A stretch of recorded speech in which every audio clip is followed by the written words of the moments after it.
Hello, this is Russell Moore, and you're listening to The Russell Moore Show, brought to you by Christianity Today. Every week, we explore here conversations and questions from a Christian perspective to help you sort out how to live as a follower of Jesus in confusing times. And this week, we have a conversation to seek to do just that.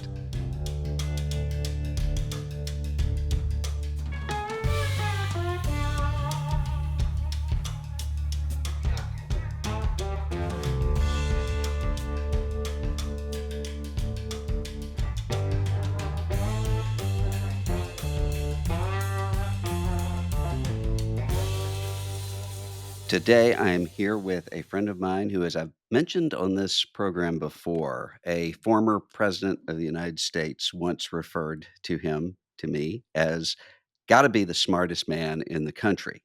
So don't misunderestimate this guest. I added the last part. President Bush did not. But I agree with him about the intellectual firepower that is the person of Yuval Levin, who is the director of social, cultural, and constitutional studies at the American Enterprise Institute, heads up the Curry Chair in Public Policy. He also founded and edits now a journal, National Affairs, senior editor at the New Atlantis, contributing editor at National Review, contributing opinion writer at the New York Times, and he was a member of the White House domestic policy staff under President Bush and was a congressional staffer before that, holds a PhD from the University of Chicago. Yuval, thanks for being with us today. Russell, thanks very much. I appreciate this. And today we're going to talk about his new book, American Covenant: How the Constitution Unified Our Nation and Could Again. I want to ask you first, a former staff member of mine has told me, and you can tell me if this is true or not, that he once said to you in a hallway, "How did you become a conservative?" And you answered by reading C.S. Lewis. True or Well, false? that's not entirely right. I was probably already a conservative when I encountered C.S. Lewis, but it's true that I encountered C.S. Lewis as a college student, and that reading that certainly opened up for me a variety of ways of thinking, and I would say of thinking about persuasion, if that Hmm. makes sense, that have stayed with me. I think Lewis is incredible at recognizing that what you do when you try to persuade someone is enter their consciousness, enter their thinking in an inviting way, in an open armed way, and try to show them themselves in a mirror in a way they recognize, and Hmm. then show them something that they ought to change. And I think that way of speaking to controversial questions or complicated questions that he has, it's always been an incredible model for me. So I was probably a conservative by then, but I think a lot of how I think about the kind of work of public persuasion that I'm involved with definitely has been shaped a lot by C.S. Lewis. What's the best Lewis book in your view? Oh, I like The Abolition of Man. I think that's a book that spoke to me at a moment when I needed to hear what it had to say. But, so much of what he wrote, I mean, I read Lewis as a Jewish person. He didn't convert me, but he offered me a way of thinking about some of the deepest kinds of questions that has never left me. And I think what's powerful about the case he makes in The Abolition of Man is precisely this kind of approach he has of you start out not knowing really where he's going. He's telling you an interesting, engaging sort of story. You're agreeing, you're nodding along. Before you realize it, he's persuaded you of an entire anthropology that you didn't even realize was being advanced. And by the end of the book, you can't help but agree with him because he's clearly right. Hmm. The number one book on Amazon this week is Hillbilly Elegy by J.D. Vance. And I understand that you said somewhere that you once advised Vance not to write Hillbilly Yeah, Elegy. that's the worst advice I ever gave, I think, objectively speaking. Yeah, I knew JD well before he wrote that book. He was a lawyer in Washington. He was interested in a certain kind of populist inflected conservative politics that I was involved with too from a different angle maybe, and we got to know each other. And he told me at a certain point that he was working on a book that could either become a policy book or a memoir. And I said to him, "Well, how old are you?" And he said, "I'm 27." And I said, "Well, maybe a memoir at 27 isn't really the thing to do." He didn't take that advice. I think he's very glad he didn't take that advice. It worked out well for him, and it's a wonderful book. But I don't know that I regret the advice exactly. I mean, I think when a 27-year-old tells me he's writing a memoir, I'll probably have the same instinctive reaction next time too. What kind of a vice president would JD Vance make if, in fact, he's elected? I don't know. I think, the vice presidency is a very strange job. It was created out of the need to have presidential succession and really not out of any other need. The work of the vice president was very much an afterthought for the Constitutional Convention. They didn't really know what to assign the vice president. Ultimately, the job was given the role of being president of the Senate because they noticed that there was no other role. And so, what are you supposed to do while the president is not being assassinated? And I would argue that more or less, I would argue that there's never been a successful vice presidency in Hmm. American history. There have been people who've gone on to be president, and so their careers have been successful and probably have been helped, of course, by being vice president. But the work of the vice president, I think, has basically never been seen as part of the success of any presidential administration. Your new book, American Covenant, is on the Constitution and comes out at a time when the Constitution seems to be pretty unpopular across the board. Just this week, I saw an article in The Nation talking about let's move beyond constitutionalism and this fetish of acting within the Constitution. There are people on the right talking about we need an American Caesar and not to be bound by this constitution. And often you have people who are saying about each other, well, since they're not going to abide by the Constitution, we shouldn't be bound by it either. We're at a time right now where, as you and I are talking, we're less than 10 days out, although it seems like 6 months ago, Hmm. in which there was an assassination attempt against a former president of the United States. Just within the past several days, there was a speaker at a political rally saying, we might have to have a civil war, and that'll probably be a good thing, and we'll get through it. Sort of language we just haven't heard in a long time. And there are a lot of people who wonder, are we on the brink of some sort of civil war or some sort of breakdown of the constitutional order? Do you think that's happening? And if not, what would we be seeing if it were that we're not seeing right now? Yeah, I think this is a worrisome way to think about it, and it's a good way to put the question because it does seem to me that a lot of Americans have a sense that something is broken and that we are divided and polarized and alienated from each other in some very profound ways. And a lot of Americans connect that sense with the Constitution. That is, we have the sense that it's the Constitution that frustrates us, that stands in our way, that makes it hard to get what we want. And so we naturally associate the Constitution with what it is that seems to be breaking down. I think that the Constitution is much more the solution than the problem in this moment. And the purpose of this book is to try to reacquaint people with the underlying aims of the Constitution, foremost among which is to facilitate cohesion and unity in a divided society. I don't think we know the Constitution that way. We don't think of it that way. We think of it as a legal framework, as a set of constraints and boundaries and rules, and it is that. But when the Constitution explains its own purpose, the first thing that it says is that it exists to form a more perfect union. And the way in which it approaches the nation's problem really prioritizes the challenge of division, of faction, and therefore the cause of cohesion. The Constitution is there to help us deal with one another, live with the fact of durable difference. And I think that's something we've gotten very bad at doing. The fact that we've gotten so bad at doing it does suggest that we are living in a moment of constitutional failure. I think there's truth to that, and a lot of the core institutions are not working well. The Congress and federalism, the administrative state is what has become of the executive branch, and in some ways the courts.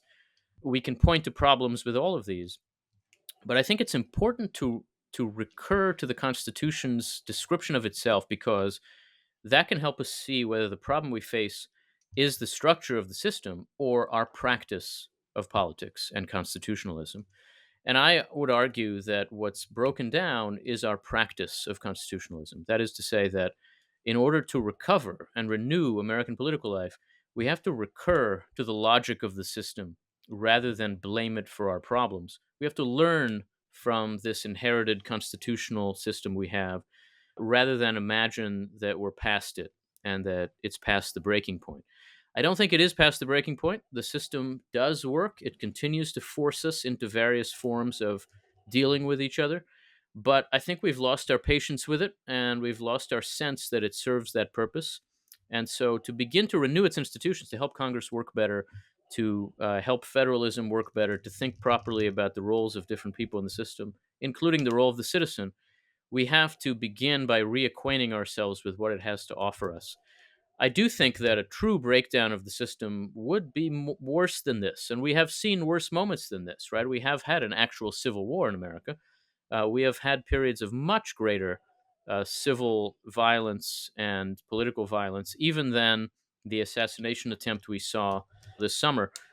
We've lived through periods where those happened in quick succession and where there Mhm. was constant political bombings and riots. And, in the summer of 1968, 1 in 5 buildings in the city of Washington was burned down. I grew up in a religious denomination called the Southern Baptist Convention, because there was a split in the 1840s, mid-1840s, between the Southern Baptists and the Northern Baptists, and this was something that was happening at the time among the Presbyterians, among the Methodists, among all of the big Christian denominations in the country, and it seems as I look around right now, I see the same sorts of fracturing, not regionally, but fracturing of these religious institutions, and then we look around and we see it in all kinds of other institutions, and they all seem to be happening at the same time. Is that a precursor to something, or is it just the social media generated sort of time in which we live? Yeah. I think fragmentation, fracture like that is a bad sign, but we have to ask ourselves along what lines are we fracturing and fragmenting? And the answer matters because the dangerous kind of political breakdown is a breakdown into a set of factions whose only purpose is to oppose one another. That's what a broken political system looks like. I do think that we've seen that begin to happen in the American party system, where at this point, each of our major political parties can only offer the public one thing, which is if you vote for us, those guys aren't going to win. Mhm. And that's almost all that they have to say to voters and almost all that they offer the country. Their big promise is to not be the other person. I think that to the extent that our broader cultural divides are of that sort, and that is happening, then I think there's real reason to worry because if people are building communities and groups and factions not on the basis of what they want, but of what they fear, not Mm. on the basis of what they hope to achieve in the future, but of what they desperately think we must prevent, then I do think we begin to see a politics that does not take account of the future and that sees our life together as a battlefield. American life is not a battlefield, it's our home. It's the place where we need to live together. Now, that doesn't mean we're all going to agree with one another, but it means that we're going to think of one another as neighbors, as fellow citizens, as sharing some common fate. And I think some of the problem we've had is a growing failure to envision and imagine that common future in that way. When you name this book of yours, American Covenant, Mm. and this idea of covenant, I wonder in what ways does this constitutional order reflect something of a biblical understanding of covenant, and in what ways does it not? Yeah. I think it's important to see the ways in which it doesn't. Maybe first, the American Constitution is not some kind of sacred document. I don't think we should ever confuse it for anything divine. It's purely man made, it's a set of political compromises. And the demands it makes on us are not ultimate in the way that the demands of the biblical covenant are. And yet, I also think that we should not see the American Constitution as simply a contract. A contract is an agreement that describes the actions that different parties need to take and assumes that if those aren't taken, then the agreement will dissolve. A covenant is a relationship among the parties to it, an affirmation of a set of links and obligations. And so you might say that a contract is performance based, a covenant is acceptance based. It defines you once you understand yourself as part of it. And it isn't just about what it would take for us to break this arrangement, it assumes that it will not be broken and that Mhm. I keep it because it's part of who I am, not simply because of a set of choices I made. And I think that our connection as citizens, and that ultimately the American regime itself, is better understood as a covenant than as a contract. It isn't simply a choice we make and can unmake. It's an inheritance of ours, for one thing. It's a choice made by prior generations, but it also shapes us and forms us and defines who we are in ways that we should take account of. I think Americans are inclined to underestimate how alike we all are. We very much notice the differences among us. And so we say we're divided. I'm nothing like a person who lives in California, and my way of life and his way of life are just so different that are we really one people? Well, I would urge you to spend a couple of weeks abroad and then run across that person somewhere in Mm. in Europe, in Asia, and Latin America. It would take you half a second to know that Mhm. that person is an American. We are very much alike. We have habits that define us in very, very deep ways that we barely notice. And I would say one of those habits is actually a kind of catastrophism about the Mm. possibility of America enduring. Our country has always lived in fear of its own demise. It's always had the sense that this might be it. This is the precipice. We're at the edge of falling. Our national anthem, in the summertime, I spent a lot of time at baseball games. I mean, if you actually listen to the national anthem for a minute, it's a really weird choice for a national anthem. Yeah. It's not a song about triumph in the way that the French national. It's not a song about how beautiful our country is. It's a song about barely surviving the night and how amazing it is that our country has not died. The flag was still there. That's actually, I think, very telling of a certain kind of American attitude that obviously can go to excess, and our catastrophism does go to excess now, but that also constantly forces us to ask, are we living up to our ideals? Are we measuring up to our expectations of ourselves? And yeah, it makes our politics really neurotic. We're always living in with this sense that, we're just about to lose this whole thing, even though we live in what has now been the most durable modern democracy by far. We have had the same institutions essentially for 235 years. You mentioned in the book that cynicism often seems sophisticated and pretends to a kind of, sophistication, but that cynicism actually is naive. What do you mean by that? I think a lot of contemporary cynicism takes the form of thinking that somebody else is in charge of this whole thing, that it's all being done in somebody's interest, somebody with a lot of money, with a lot of power, a lot of cultural force. And the whole thing is just playing out a game that they've set up, and we're just pawns. When you talk that way, you think you sound sophisticated, like you see through the appearances of things and into its reality. But when you actually think about how our public life works, or I'll put it this way: I worked for a president, as you mentioned. I've worked for a Speaker of the House. I've worked for a lot of politicians. And what you find at the highest levels of American government is that no one is simply in charge of everything, and that people make mistakes, that the discussions are much like they would be among intelligent people in any other context, that decisions are made by considering options and taking account of what we know and what we don't know, and that ultimately everybody believes they're doing the right thing. I think that's maybe the hardest thing to accept about Mhm. politics for people who really care about politics, is that the people who you believe are wrong, they think they're right. They Yeah. really do. I mean, again, it's obvious, but it's actually, we behave as if it's not true. There are a lot of people out there who I think are doing things that are bad for the country, but they generally think those things are good for the country. And they have an argument for why, and they didn't get out of bed this morning to ruin somebody's life. They think they're making things better. To see that and to ultimately also recognize the hardest point, which is that they may be right about some of these things, and I may be wrong. I think that's what's required for a genuinely sophisticated grasp of American public life. And that's less cynical, not more, than how we generally tend to approach politics. We have this sense that whatever's happening must be happening because somebody really wanted it to. And so who's the somebody? Who's really in charge? Is it, this White House aide or that person's wife, or is it this rich guy? And it's just not. It's happening this way because the world is complicated, because no one is right about everything.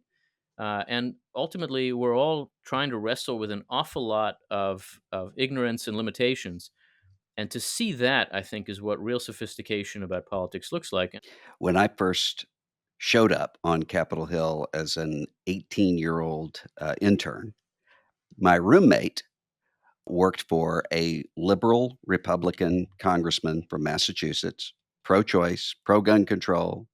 I worked for a very conservative Democratic member of Congress, pro life, anti gun control, the whole deal. And that was fairly common in both parties, depending on what region of the country someone was from. His congressman had to go home every weekend and appeal to mostly Democratic voters, people who would have voted for Democrats for president. My boss had to go home to a mostly Republican district and appeal to people who were voting for mostly Republican presidents. Now that's inconceivable. Even the tensions within each party are not that wide at all. Was that a better sort of party system, or is it better to have kind of a more ideologically coherent sort of party? You talk about in the book this tension between the fear of factions that the founders had and the way that the party system, in some ways, actually has worked in American life. Yeah. How should we think about that? I think there's an important Madisonian insight in the Constitution, which is really originally actually an insight of Aristotle, which says that the most dangerous number in politics is two. Hmm. If you just have two, then you are stuck in a war, and there's no way out except one of them winning. And the solution to the problem of faction is to multiply the number of factions so that there are more than two, and therefore they have to create coalitions and they have to try to broaden their appeal rather than intensify their appeal. Now, the United States has always had a two-party system, almost always, for really deep structural reasons. The nature of the Electoral College, by which we select the president, means that you have to get an absolute majority of electors to win the presidency, so that if there are more than two candidates, no one will get a majority, and the election will go to the House. That happened twice in the 19th century. It was a disaster, and largely for that reason, our politics has arranged itself into two broad party coalitions. But generally, there's been a lot of the kind of internal diversity in those coalitions that you described, so that within each party, there was a kind of internal coalition process that always had to work. And American politics consisted of really more than two coalitions or factions, rather, that could negotiate within coalitions and across them, within the two parties and across them. That's what really facilitated cross partisan bargaining. Part of what we've seen in the last 30 years, maybe a little more, is an increasing internal cohesion within the two parties, so that there's a lot less internal diversity now. There's a lot less tolerance for internal diversity. People are blamed when they seem to undermine the party leader, when they step out of line. It strikes a lot of people with experience in American politics as very strange when you say that you got to line up behind the presidential candidate. How could you not? Because that's just not how people behaved until pretty recently. And the internal cohesion of the two parties has meant that the battle between them has increasingly come down to really just two sides to every question. And that does become polarization, as we've come to describe it. And it's much harder for there to be a functional coalition politics in that kind of situation. I think part of the reason, as I've mentioned already, is that the two parties now each defines itself against the other. And so what the Democrats really offer is just no to Donald Trump. And they all agree about that. And that's the one thing they're for. And Republicans, in the same way, say that the most important thing is that the Democrats don't win. I think when politics becomes more substantive than that, it can become much more functional than that by creating internal sub factions within the parties and subdivisions within our coalitions. I think part of what that will take is the emergence of a new set of issues around which our politics is oriented. The parties as institutions actually reduce the intensity of partisanship precisely because they need to win elections. They need to win elections all over the country. And, Republicans would like to win in New England as well as in the Deep South. They'd like to win in the Northwest. Well, if you got to do all that, then you need to pick people who could be very broadly appealing. If all you have to do is win a primary electorate in one House district, you don't have to be very broadly appealing. You have to be intensely appealing to a narrow constituency. And that's a very, very different kind of business model to the one that our party system is intended to promote, and ultimately that our constitutional system actually requires. And so I absolutely think that reform of primaries and of candidate selection, and therefore really of the American party system, is a necessary precondition to a more functional public life in America. A lot of times at events on polarization and how to bridge the divide, people will try to come up with ways to deal with it in terms of our system of electing candidates. And so some people will bring up, say, ranked choice voting, such as they have in Alaska, for instance, in New York City, where people rank their, this is my top choice, my second choice. And one of the things that that ends up doing is disincentivizing sort of extreme negative partisanship because you it's in your interest to be somebody's second choice as well as their first choice. You argue in American Covenant, I think you're the only one I've ever heard make this argument. I found it intriguing that one of the things we might could do is to have ranked choice voting in primaries, but not in general elections. Yeah. It's a function of the same argument that we've just been talking through, which is that parties are important. Parties play a crucial role in facilitating American democracy, in facilitating collective action in our system, and ultimately in constraining ideological divisions and partisanship. Strong parties reduce partisanship. We have intense partisanship because we have weak parties. Ranked choice voting in general elections would tend to weaken parties because it turns candidates into independent contractors and doesn't really give the party much of a role. And often ranked choice is also combined with open primaries. And so you just begin to lose the sense that what's happening here is that the party as an institution is making a choice. I think ranked choice in primaries could strengthen parties by giving them a better mechanism for selecting candidates that are likely to win general elections. If we think the primaries are broken, I don't think going back to the pre-primary system is an option. Those really were smoky back rooms. That really was a very elitist process, and I just don't think we're going back there. The question is, where do we go forward, given our understanding of what the problem is to be solved? And so, if where we need to get is a place where the parties are stronger, but they're better suited to choosing candidates likely to win general elections, and to picking people who are good at building coalitions, I think ranked choice in primaries could well serve that purpose. I'm hesitant to say that one of the super nerdy things that I do and have done since I was probably 12 is to come up with various electoral college scenarios in any given presidential year or maybe any given 2 years leading up to a presidential election. And one of my nightmare scenario possibilities that I have for this year is a 269 electoral Yeah. votes to 269 electoral votes, um, tie. There's a constitutional process for what happens, but we haven't seen it. But I'm afraid the country would say this is taking away from us our ability to choose who our leaders are when there are a lot of people who are already really upset about the electoral college vote Yeah. and to say why is it that we're worried about Michigan and Pennsylvania and Wisconsin and Arizona. Nobody's worried about Oregon or Mississippi. And Mhm. so why don't we just do away with the electoral college? Now that is you and I both know would be almost it would be impossible, I think, to get a constitutional amendment of almost any kind through. But if we could, is the electoral college really fit for times like this, especially when we've had so many instances since 2000 where the person who becomes president didn't win the majority of the votes? So I think again, in thinking about this and in thinking about really any political reform, the question has to be compared to what. Mhm, And given that that is the question, I am very much a defender of the Electoral College. I think it's certainly far from ideal in the abstract, but compared to a national popular election, the Electoral College is hugely advantageous for us. And I would say almost every democracy looks for a way to avoid selecting its chief executive by direct national election. The parliamentary systems in Europe have a much less democratic way of choosing the chief executive than we do.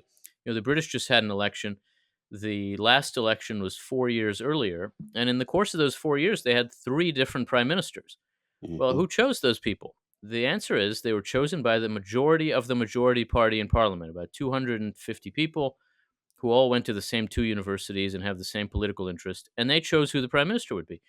That's much less democratic than the Electoral College, but it's intended to address the same problem, which is that a direct public election of a chief executive opens the door to demagogues, which have always been the danger that a democracy faces.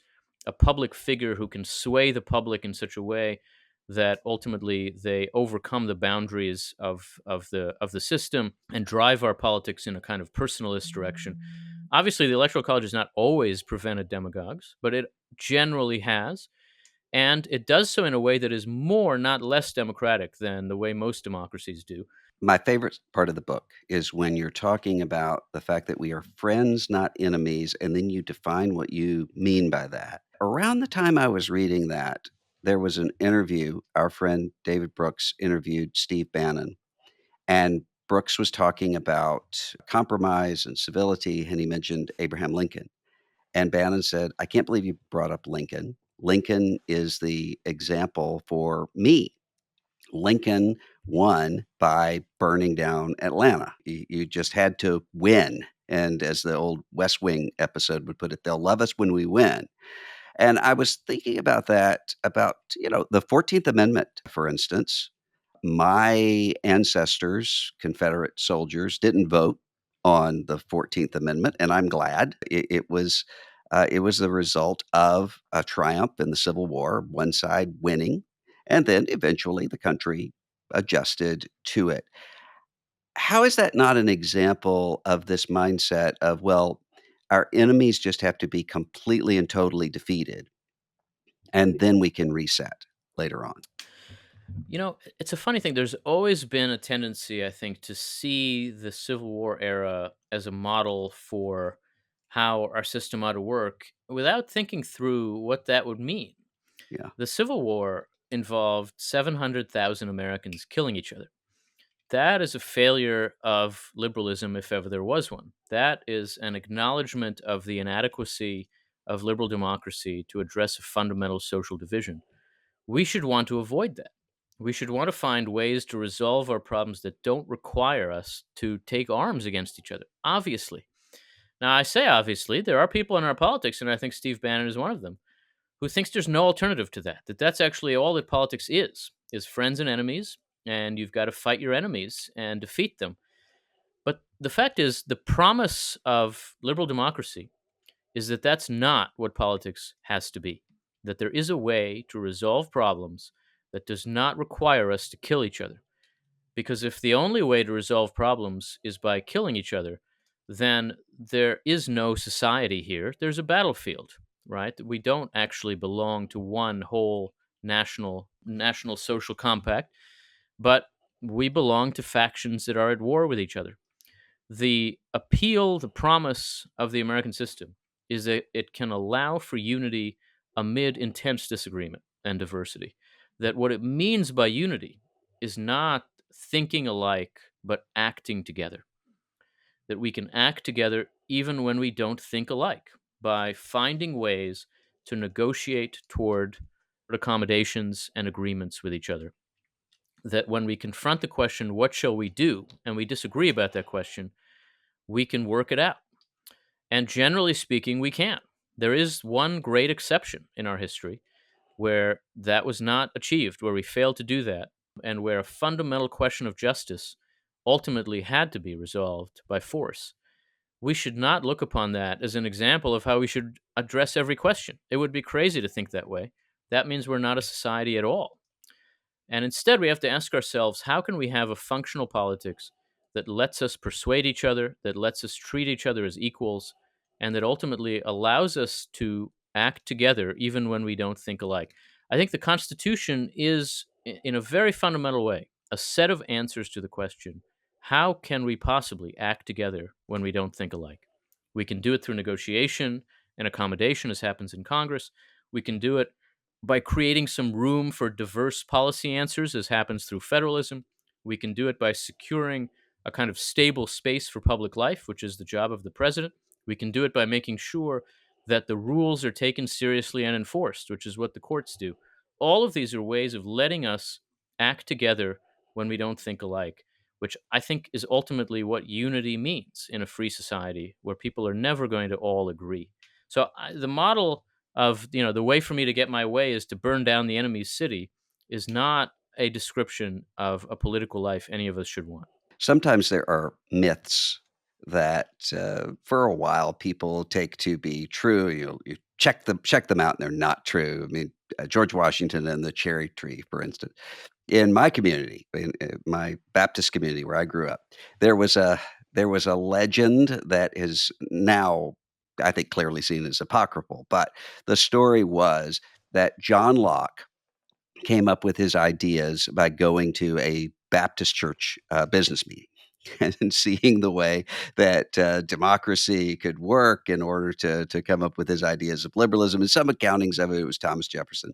But apocryphal story, but it points at something that is true, that a lot of the ways we learn how to govern together as a country come out of the ways we learn how to do that in smaller communities, including religious communities. But it almost seems to be the opposite of that right now, where religious communities, and it's not just in Christian churches. I talk to rabbi friends who have this going on in their synagogues, and Hmm. Muslim friends who have this going on in their mosques, and all kinds of other places are more reflecting the national sorts of divides over these political issues. What candidate do you support, or where are you on these sorts of questions?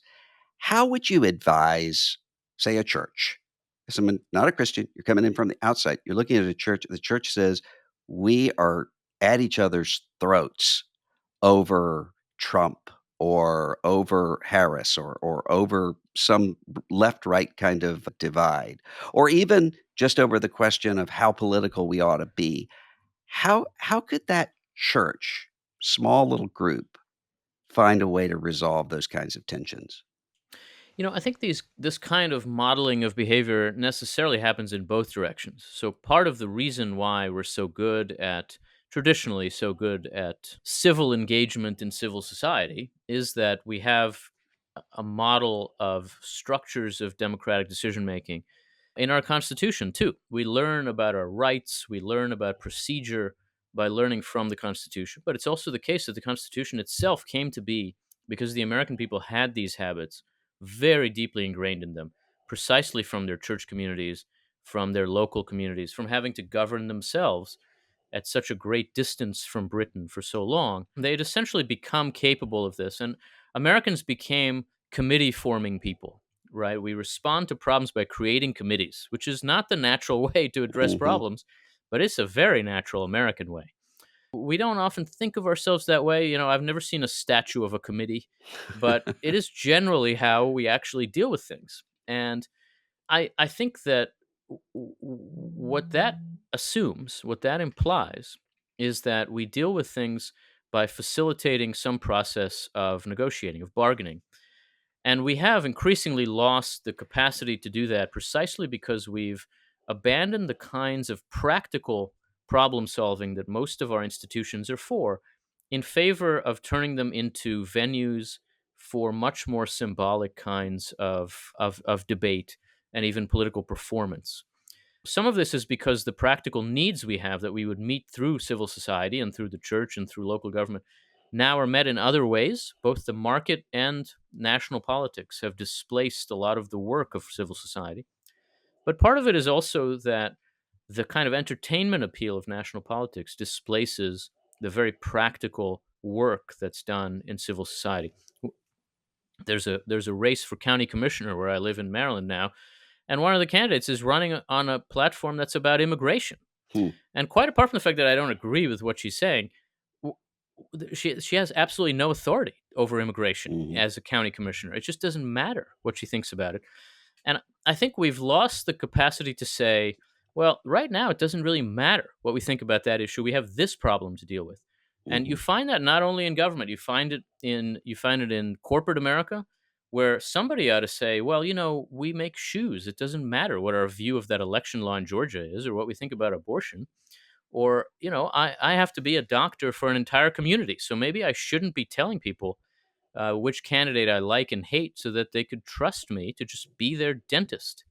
Mm. That ability to separate the most intense disputes in our national political life from the kind of practical work that we have to do together as neighbors, as fellow citizens, as Americans. I think the fact that we've become worse at that is a big problem. I always think about the famous sort of saying of Michael Jordan back in the early '90s when he was dragged into a Senate race in North Carolina in his home state.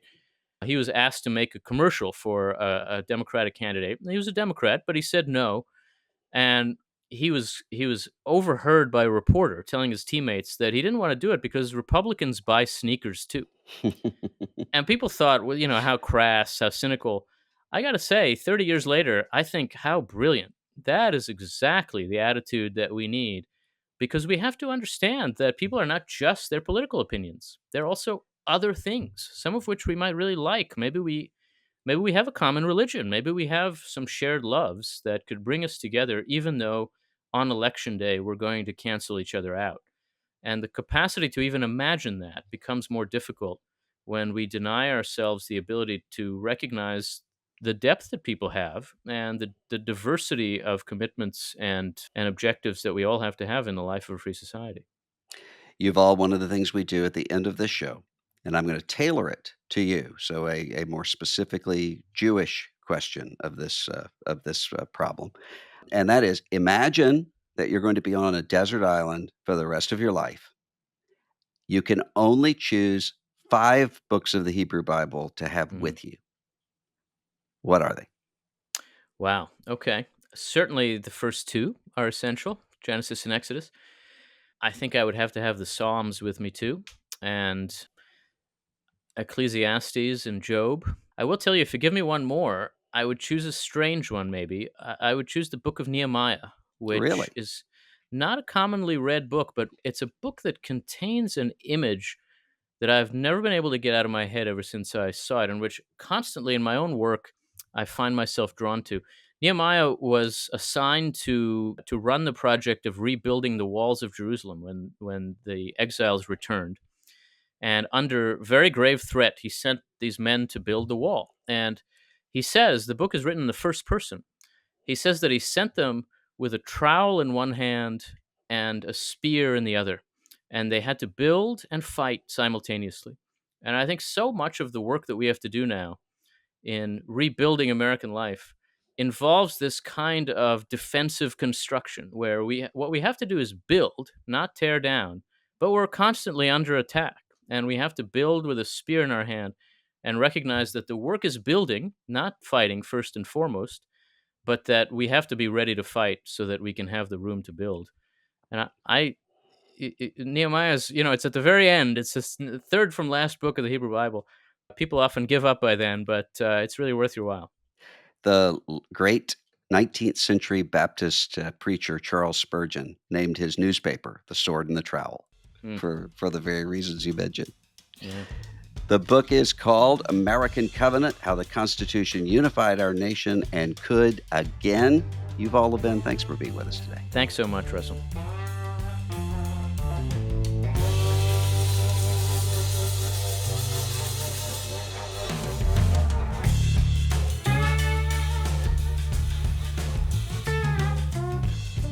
If you enjoy The Russell Moore Show, take a second to share this episode with a friend or leave a rating and review wherever you get your podcasts. The Russell Moore Show is a production of Christianity Today. Executive producers are Eric Petrick, Russell Moore, and Mike Cosper. Host is Russell Moore. Produced by Ashley Hales. Associate producers are Abby Perry and Mackenzie Hill. Director of Operations for CT Media is Matt Stevens. Audio engineering provided by Dan Phelps. Video producer is Abby Egan. And the theme song for The Russell Moore Show is Dusty Delta Day by Lennon Hutton.